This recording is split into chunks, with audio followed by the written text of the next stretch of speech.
think they tapped your phone? I can't rule it out. Welcome into Box Office Quarterbacks. Me and Ahmed are back to talk about the rest of the season of Chippendale. Welcome to Chippendale, starring Kumail Nanjiani. We had originally discussed the first 2 or 3 episodes, Ahmed. Now we've seen the whole series. I have a lot of thoughts. You have a lot of thoughts. What were your initial thoughts after watching everything? Initially, I was kind of just like, after watching everything? After watching everything, after the credits started rolling on the final episode. I thought Kumail got screwed, and I thought the show was dangerously underdeveloped. It was terribly rushed.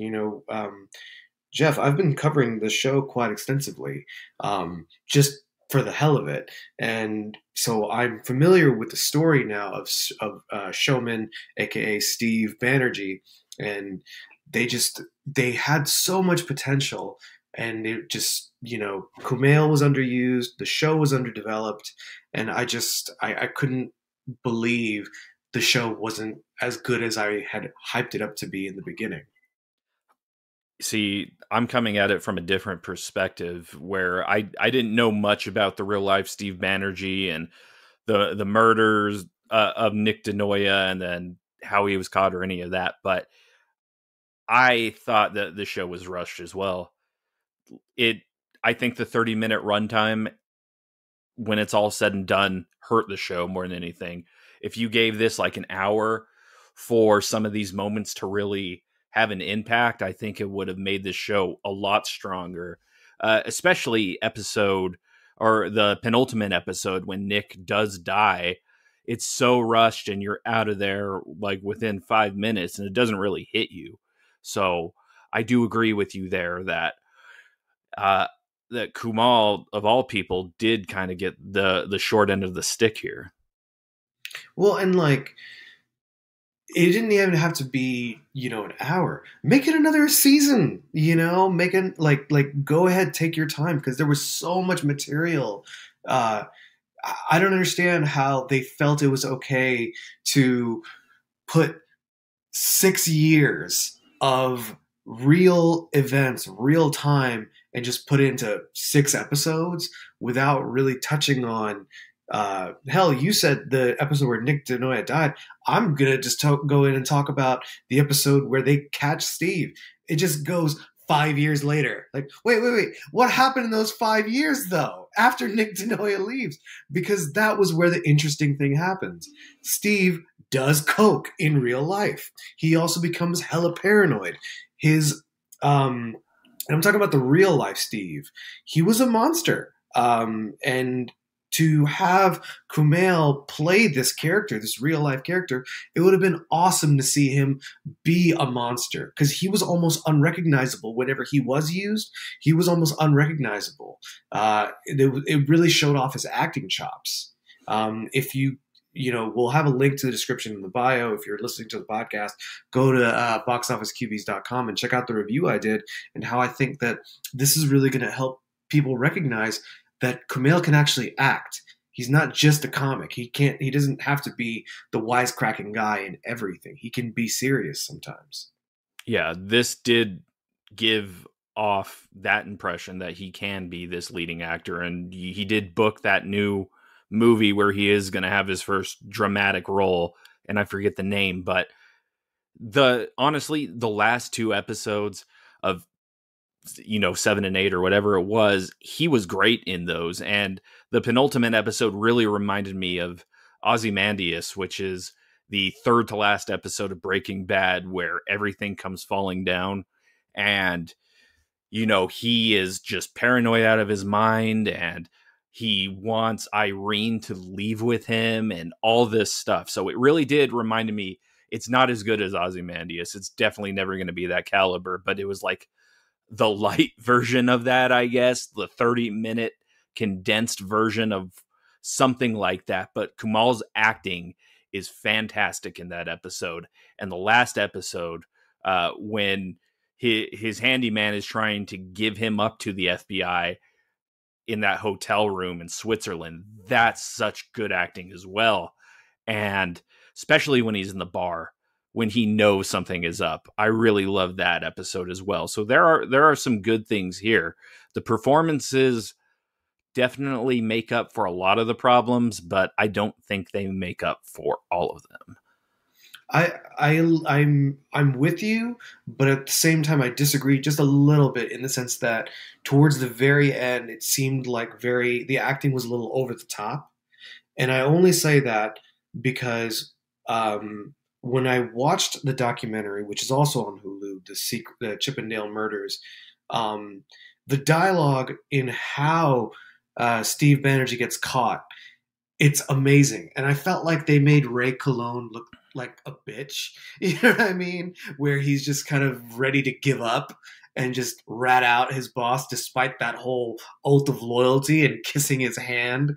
But the actual dialogue, and they have the audio tape where Steve is just like, they're not going to find the gun. There's no trace to this. There's no trace to that. And my wife and I were watching that, and I'm like, why the hell didn't they use this for the dialogue? That would have been great to hear Kumail just like, going, there's no way. Because he was really like, I got away with it. There's no way they'll catch me. He was paranoid. And he was very well aware that, like, no, I'm not going to do this. But it's like, they don't even explain in the show why Switzerland. And so I just felt like the acting does try to make up for the writing, but some of it just seemed so over the top, so rushed. It's like they wanted to make it seem more dramatic than it really was. Like, by just taking real life in and of itself, they could have made it, I don't know, Emmy worthy, if that's fair. Yeah, so this is from the creators of Pam and Tommy, and I don't know if you watched that, but I think that did a better job of covering that whole pop culture moment than this did. Obviously, I know more about the Pam and Tommy stuff because that happened when we were growing up, but yeah, looking back at everything now is just, I think it did need to be 2 seasons, Ahmed. I think I do agree with you there. And you're kind of filling us in on some of the big things that we missed. Was there anything else that the show didn't hit on that you wished it would have? There were so many, again, just these real life examples. Steve was known for flying in and out of the country. He would like loads a lot of money, and there were a lot of different characters that he had interacted with. A lot of people that knew about what a pain in the ass Steve, but not only Steve, but also Nick could be very difficult to work with. I felt that like in the documentary and even in all the articles I read, Nick was really hard to be around, and a lot of people didn't know that he was homosexual. So in fact, some of the people, whenever they found out that he was killed, they were like, well, who didn't want to kill Nick, first of all? And they thought it might have been a guy who was later revealed to be his boyfriend. And I just wish they could have, it seemed like the show was really focused on making Steve look like an incompetent monster when he was really a clever monster. And Nick was also, trying to fuck him over as well. So I don't know. I just wished like it didn't seem so making the immigrant look stupid. You know what I mean? Like give credit where credit is due. The guy was a monster. Show us what a monster he was. Yeah. I mean, you got fleeting moments of it, but I really wish that the acting would have been on full display. And it wasn't. We had little moments with Nick and Steve, like when they're in the alleyway. That episode when Steve goes to New York and then Nick is throwing the snowballs at him, and it's like lighthearted and it turns very dark. I like that. Yeah. I liked when Steve came, or not Steve, when Nick came back in the finale, kind of as a spirit to Steve. I thought that was good, but that's the only Nick that you got in the finale, so that was a huge disappointment. Jeff, you're missing the big picture, though. That scene where Kumail goes, "I'm the boss! You are my employee!" I mean, did you not get goosebumps from that? Oh, that is the I am the danger scene. That is that That one. is the "I am the danger." No, that is a "I am the guy who knocks." Yeah. like, is that clear? Just, oh, I had to watch that 3 or 4 more times. And then I got one of my coworkers to get into it, and she was like, okay. That was his moment. See, It was his moment. and he's going to have a lot more of these moments. I think this is only the beginning of like the dramatic roles that he's going to get. I would love to see him in like an organized crime type of role, like a crime boss or something. I'm thinking like Goodfellas and Ray Liotta, like Ray Liotta's Henry Hill character. I would love to see him in a role like that. And that's what I think my biggest takeaway of this series is going to be is he showed out, man. He really did. He really put on a show to show us what he can do and what type of chops he has. And Steve is my favorite character in the show from beginning to end. I don't know about you, if yours changed at all or not, but I really dug Kumail in this series. Definitely. I also liked Otis. I thought he was great, but considering how rushed the series felt, I was really pissed off that they spent a whole episode focused on how racist Steve was. Like, are you kidding me? How about, like how paranoid he was? How about what a cold-blooded murderer how he was? Like, let's focus a little bit more on his relationship with Ray Colon. And even his relationship falling apart with Irene, because this was the most tragic part of it all. Yes, he did take his own life while he was in prison, in the hopes that it would let his daughter, or I'm sorry, his wife and his son. You probably didn't know, but he has a son who's about our age. So it wasn't a daughter in real life; it was a son. He has a daughter and a son. Oh, and guess what? His son is also a stripper. I did not know that. That is a big detail that they left out of that show then. Yeah, it's like, wait a minute. Why not talk about his relationship with his kids? And like, maybe because it's too close to home. But that was the thing that really made me so involved with the show is the real life legacy it left behind in terms of, like, forget about the fact that it was an Indian immigrant that created, one of the most recognized sexual reviews of our time. But the fact that you had a scion of this review, and he and his mom nor his sister saw any of that money, despite Steve Banerjee taking his own life. Because in 1996, Nick DeNoya's family filed a lawsuit, and Steve Banerjee's wife, Irene ends up dying from cancer, literally, because of all the stress, all the lawsuits. And so their poor kids grow up without parents. And where did that money go? It didn't go to the DeNoya family, and it sure as hell didn't go to Banerjee's kids. And Banerjee's son, Christian, now is saying, I'm going to go look for that money. But it's been years. Where is that money? It's like a quest to nowhere. But he's determined, and I hope they find it. It's tough, but that was the really sad part about this whole thing. And the show kind of doesn't do justice to the real life people it affected. Yeah, that's crazy. Holy crap. So there's just millions of dollars from the Chippendale fortune out there unaccounted for right now. Yeah, Wow. because and that was the thing. If the show would have explained why Switzerland, apparently Steve would fly back and forth from the US to Zurich, and he would have like a stash somewhere. but also he was spending money on like, you know, the mob, and he was spending money on hits and trying to torch other places. And it's like, whoa, we didn't even get to, and that was in that span of 5 years after Denoy was killed. Yeah, And see, the show kind of made it look like that hit on those 3 strippers was a one-time thing. So I didn't know about any of that other stuff. No, so that was the other thing. Those 3 dancers that he wanted to kill were former employees, and they were like, "We're gonna do like Nick and do our own thing." And Steve was like, "I don't like competition." Damn. Yeah. Well, that's gonna affect my rating of this show. All the gaps and stuff that are in there. That is crazy. I got to watch that documentary after this. So, and guess how long the episodes are?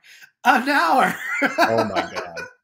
What we were episodes. Saying. What we were saying. 4 episodes, an hour long. Wow.